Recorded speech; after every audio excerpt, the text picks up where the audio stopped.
Bonjour à tous et bienvenue pour une nouvelle vidéo et il va s'agir de ma rotation make-up et de ce qui s'est passé lorsque j'ai réalisé cette rotation. Ça me trottait quand même dans la tête depuis un petit moment, c'est que de temps en temps, lorsque je refais ce type de rotation, eh bien je réalise qu'il y a des choses qui ne reviennent pas forcément, que j'ai du mal à utiliser tout ça, et là je me suis dit il est temps de faire le point et peut-être de prendre des décisions sur certains produits, m'en séparer ou je ne sais quoi. Donc là le cas s'est beaucoup présenté par rapport à des fonds de teint en fait, alors que ce soit au niveau des teintes mais au niveau des textures et tout, et puis certains que j'ai tellement pas utilisé depuis longtemps, je me suis dit est-ce qu'ils sont encore bons.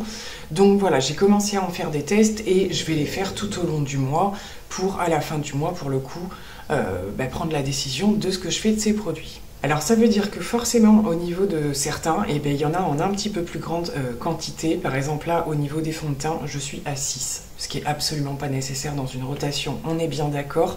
Le seul que j'ai gardé de plus récent, c'est le Sephora, le Reveal The Real, que je continue à tester, que j'aime beaucoup les jours où j'ai vraiment envie de quelque chose de plus léger en fait, avec son côté effectivement un petit peu floutant, voilà, je le trouve plutôt très sympathique à utiliser.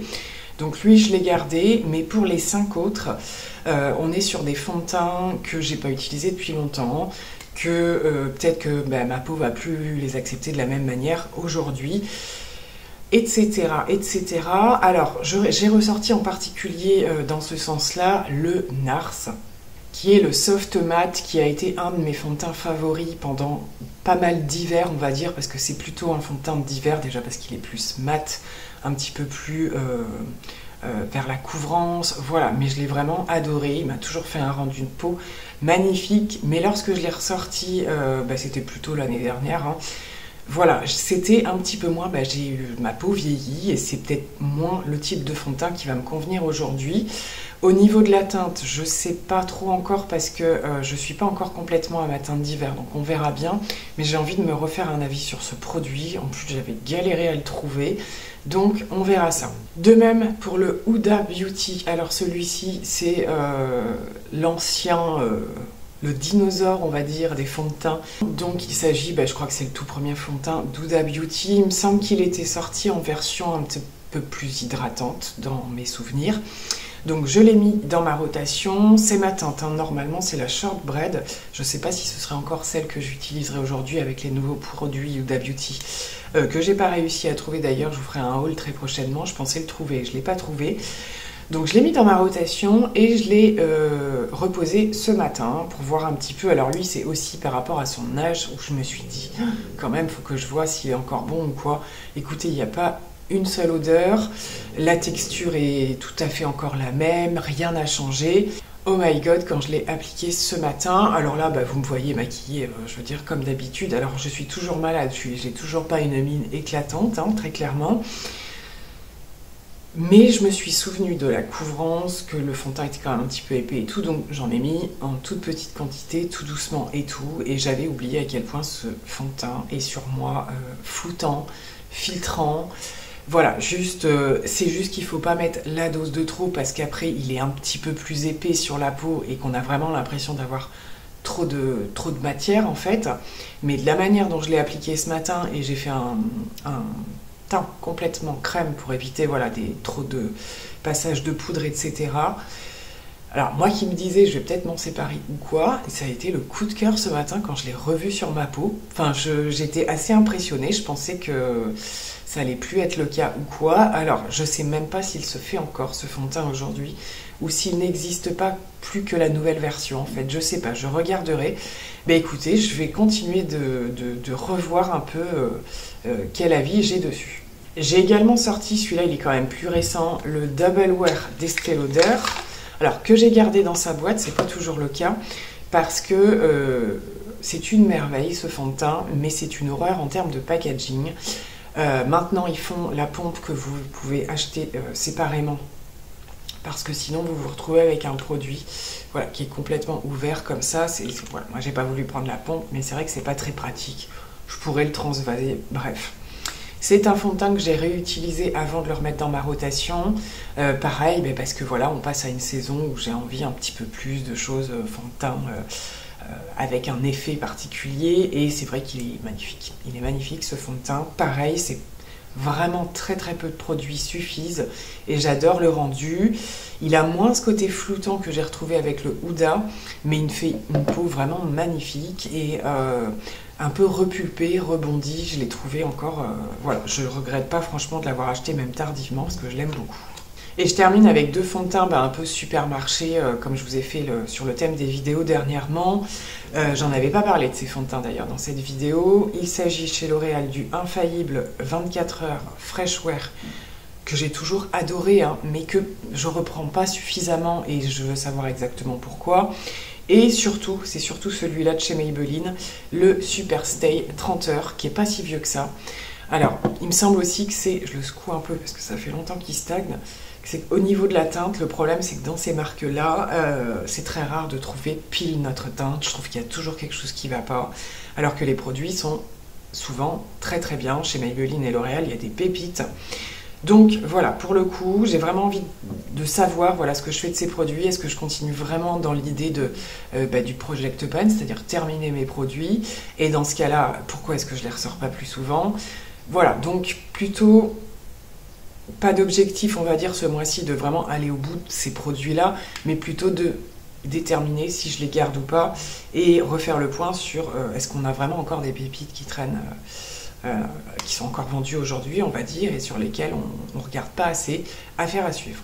C'est un petit peu la même chose pour les anti-cernes. J'ai ressorti comme valeur sûre celui de Natasha Denona, que j'aime beaucoup, et j'ai ressorti ces trois-là, dont le Fenty qui lui, alors il est encore un peu clair, hein, je l'ai mis ce matin, il est un chouïa un peu clair, mais je l'aime vraiment beaucoup.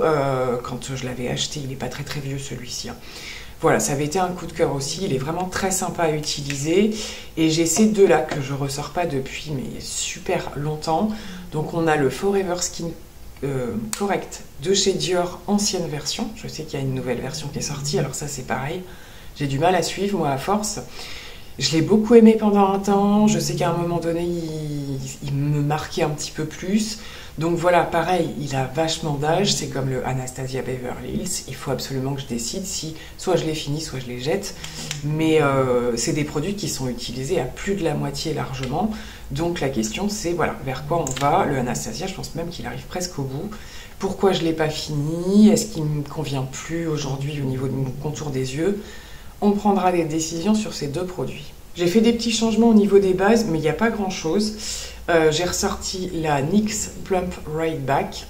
Je suis très base NYX, hein. C'est vrai que c'est très souvent ce qu'il y a. J'arrive pas à voir ce qui reste, mais moi aussi, il y en a encore pas mal. Elle est pas mal, vraiment, celle-ci. Voilà, pour vraiment faire un teint, on va dire neutre, sans trop matifier, mais sans trop hydrater non plus. C'est vraiment un entre-deux, et je voudrais tester la petite pâte là de Max & More, la petite pâte floutante. C'est toujours pas, je l'ai toujours pas utilisée pour le coup, donc on va s'y attarder ce mois-ci. Au niveau des poudres, je garde la Huda comme d'habitude, mais je ressors la Katkin que j'avais achetée sur YesStyle et que j'aime beaucoup.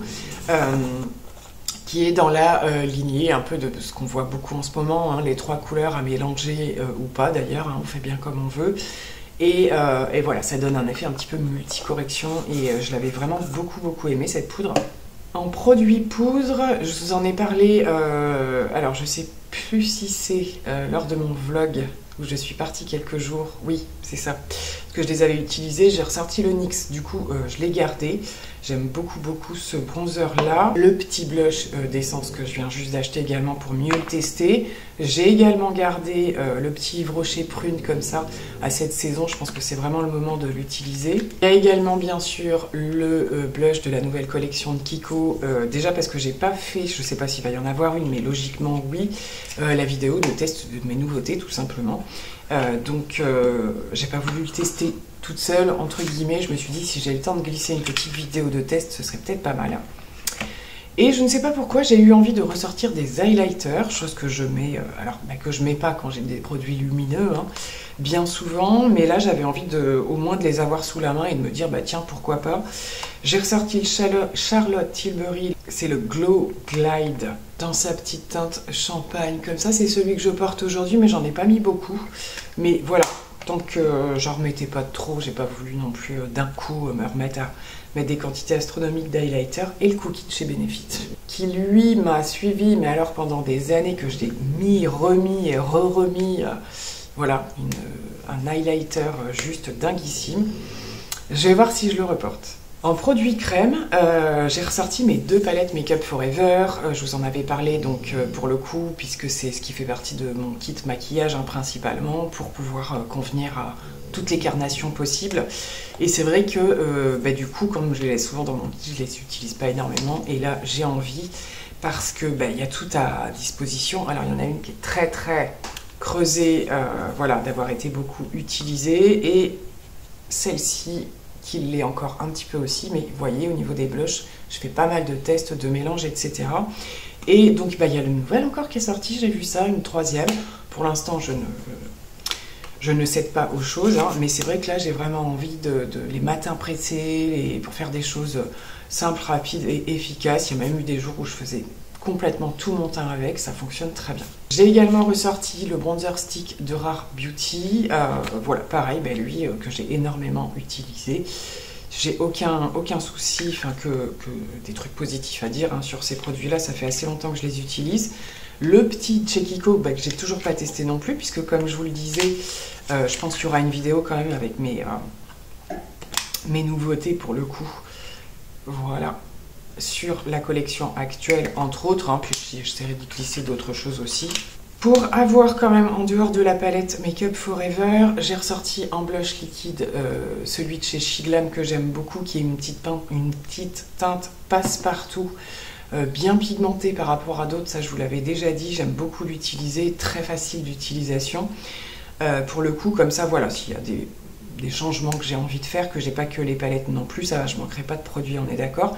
J'avais ressorti également le stick, ça fait beaucoup quand même, hein, mine de rien, mais bon, c'est quand il y a aussi des nouveautés, forcément, ça se rajoute. Le bronzer stick de chez Too Faced Chocolate Mousse, que j'aime énormément aussi. Voilà, hein, je l'avais rangé et je le ressors. Et le Charlotte Tilbury également, qui lui fait son temps aussi. Hein. Alors après, je trouve que l'avantage de ces produits, c'est que quand même, j'ai jamais eu la problématique que ça se périme ou quoi, même si j'ai passé des mois sans forcément le sortir de mes placards et de le remettre dans ma rotation. Voilà, ça tient toujours la route et c'est vrai que c'est un de mes bronzer crème liquide favoris. Donc voilà, là je me rends compte quand même que j'ai une grosse rotation ce mois-ci, mais comme je vous disais, il y a d'autres objectifs aussi dedans. En termes de palette, vous allez voir que je suis repartie sur des choses plus anciennes.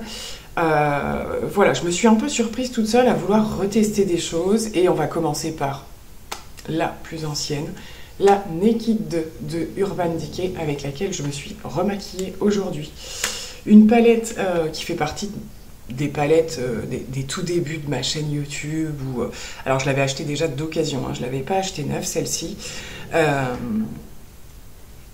Parce que j'avais eu des coups de cœur visuels sur des vidéos que j'avais pu voir, etc. Donc une palette de nude, hein, comme on en a partout, mais qui avait quand même ce côté où en 2 temps 3 mouvements, vous faisiez des make-up mais juste sublimes. On a des choses beaucoup mieux, entre guillemets, avec beaucoup plus d'effets. J'ai retrouvé ce plaisir à juste à peine mettre mon doigt ou un pinceau dans la palette et d'avoir cette pigmentation tout de suite, cet effet tout de suite. Ce sont des fards qui ont tendance un peu à se fondre les uns avec les autres. Et bon, là, j'ai fait un maquillage très très basique, hein, mais j'ai adoré en fait. J'ai adoré le faire, ça s'est fait en 3 secondes. J'avais envie de revenir à des choses hyper simples comme ça, aussi pour le quotidien, hein, pour les matins pressés, comme je le dis, ça ira très très bien. Franchement, voilà, un petit peu de nostalgie qui revient. Idem avec la palette Sananas, qui est la seule que j'ai gardée d'ailleurs. C'était même pas de sa marque, c'était à l'époque de la collab avec Sephora, et qui est cette petite chose juste sublime avec laquelle on fait bien plus de choses que ce qu'on pense. Et voilà, j'avais envie de revoir un petit peu ce vert marronné, et même voilà, le rose et le champagne, elles sont hyper impactantes, super jolies. C'était vraiment une très belle réussite cette palette, j'avais trouvé. Je ressors Anastasia et la palette Nouveau, mais ça arrive assez souvent dans mes rotations parce que c'est une de mes palettes favorites. Et voilà, c'est juste une merveille pour faire des choses simples ou plus complexes, mais avec des effets juste dinguissimes. Il y en a encore une de chez Anastasia, je crois elle a un nom avec la rose métal, quelque chose comme ça, qui fait partie de cette catégorie de palettes que j'avais absolument envie d'avoir d'elle, dans le sens où dedans il y a des fards avec des impacts juste dinguissimes. Et c'est des palettes qu'on a envie de ressortir plusieurs fois dans l'année et tout, et c'est vraiment le signe que c'est des palettes que voilà, ça valait le coup d'être achetées. Donc je pense, j'espère trouver le temps de me re-régaler avec. Et de chez Natasha Denona, comme bien souvent dans ma rotation, il y a toujours une palette, la Glam, tout simplement. Là c'est pour faire un petit peu de...